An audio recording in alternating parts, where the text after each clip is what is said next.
የሚባለው ነገር ዝም ብሎ የልማድ ሩካቤ አይደለም። በልማድ የሚመጣ ሩካቤ አይደለም። የመንፈስ ስራ ነው። አይነ ጥላ ነች ይሄን ስራ የምትሰራው።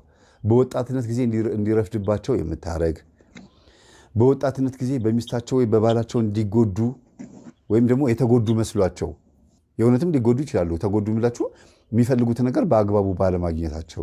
ሌላው ደግሞ የሚፈልጉትን ነገር በደንብ በሚያገኙ የነበሩ ሰዎች በዛው የዝሙት መንፈስ ያድርባቸውና ከዛ ይቀጥሉበታል። ሚስት ወይም ባል ሲሞት በዛ ነገር ይቀጥሉበታል። ሌላው መስተፋቅር ነው። መስተፋቅር ደግሞ ሴሰኛና ዘማዊ ያደርጋል።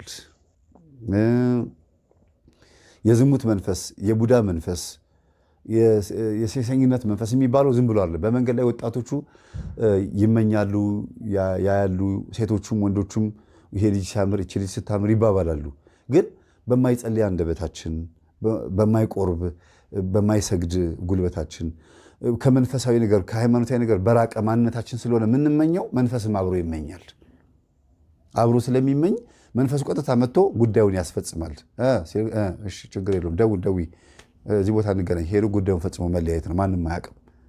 እና ምን ሆኜ ነው ፈጠንኩኝ፣ እንዲህ ግን ምን ሆኜ ነው እንደዚህ እኮ ማድረግ የለብኝም ምናምን ትላላችሁ።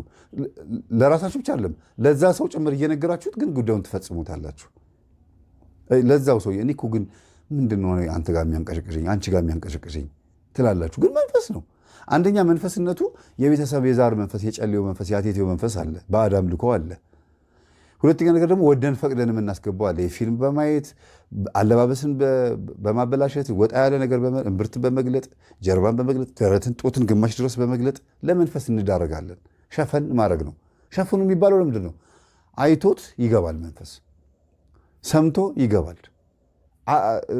ለመንፈሱ የሚመች ማንነት ካለን ይገባል። በቃ የማይቀር ነገር ነው። ስለዚህ መገላለጡ የሚጎዳንም መሸፋፈኑ የሚጠቅመንንም እኛን እንጂ እግዚአብሔርንም አይደለም ሰይጣንንም አይደለም። ሰይጣን አይጠቀምም፣ የሚጠቀም አይደለም። እንዲያው መላእክቶች ይጠቀማሉ። በዚህ አጋጣሚ እኛ በመስገዳችን በመጾማችን በመጸለያችን ይጠቀማሉ። በምን ደስተኞች ሆን ደስታ ጥቅም ስለሆነ።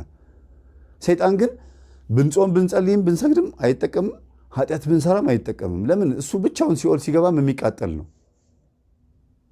ከእኛ ጋር ቢገባም የሚቃጠል ነው። ስለዚህ ወደማይቀርለት ሲኦል ሲገባ ብቻዬን ከምገባ ብቻዬን ከምቃጠል ብሎ ስለሆነ ይወስደናል እንጂ ምንም ብናረግ እሱ አይጠቀምም። ምንም ብናረግ ግን ክፋት ነው። ይቺ ክፋት የምትባለው ነገር የመጣችው በዚህ ነው። ሰው እንዳይጸድቅ ክፋት ነው። ሌላው በሹገር ማሚና በሹገር ዳዲ ጉዳይ ላይ ከዚህ በፊት በደንብ ስላስተማርኩኝ ከዚህ በፊት ስላስረዳኋችሁ ብዙም አልገልጸውም። ግን አንዲት ነገር ብቻ ጣልል አድርግ። እናቷ ወይም አባቷ ሹገር ዳዲ ወይም ሹገር ማሚ እንደሆነ የሚያውቁ ልጆች አሉ። በቅርበት የማውቃቸው ይመጣሉ እኔ ጋ። መምህር እናቴ ሹገር ማሚ ወይም አባቴ ሹገር ዳዲ እንደሆነ አውቃለሁ፣ ምን ላግ እንዴት ልመልሰው አልቻልኩም። እኔም ብነግረው አላቅልሽም አይመለከትሽም ይለኛል። እኔ እንደማቅ ራሱ ደግሞ አያውቅም ይላሉ አንዳንዶቹ መጥተው። ብዙ ሰዎች ይመጣሉና